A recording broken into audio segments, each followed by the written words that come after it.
Une formation doit correspondre à un besoin. Avant d'engager toute action, je dois donc évaluer ce besoin. À quelle mutation ou évolution dois-je me préparer? Faut-il envisager le développement de nouvelles activités, une nouvelle organisation?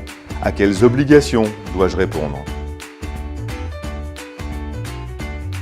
Une fois ce besoin déterminé avec précision, je peux définir la formation qui y répondra le mieux. Une organisation professionnelle peut m'aider à choisir un organisme de formation qui proposera la meilleure offre, tant sur le plan de la proximité géographique ou technique que sur l'optimisation financière. Je vérifie que la formation correspond aux critères qui permettront qu'elle soit financée, puis je constitue mon dossier de demande de prise en charge auprès du FAFSEA. Là encore, mon organisation professionnelle peut accompagner ma démarche en me soulageant de certaines tâches administratives. Lorsque j'ai réuni toutes les pièces de mon dossier de prise en charge, je le transmets au FAFSEA au plus tard le jour du début de la formation. Je n'oublie pas que c'est la date de réception du dossier qui est prise en compte. Le FAFSEA examine alors ma demande puis me fait connaître sa réponse sur la prise en charge financière de ma formation.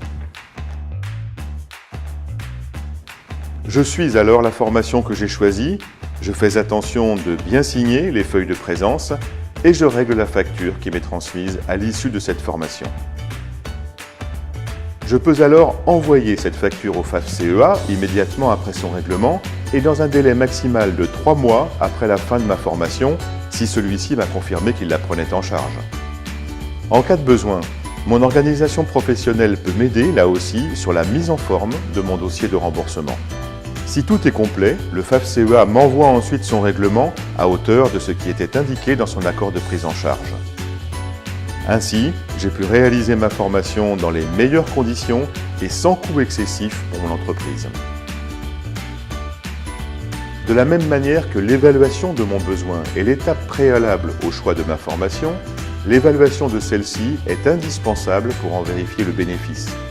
Je n'oublie donc pas qu'une fois ma formation terminée, je dois en constater les effets sur les projets ou obligations qui l'avaient justifiée.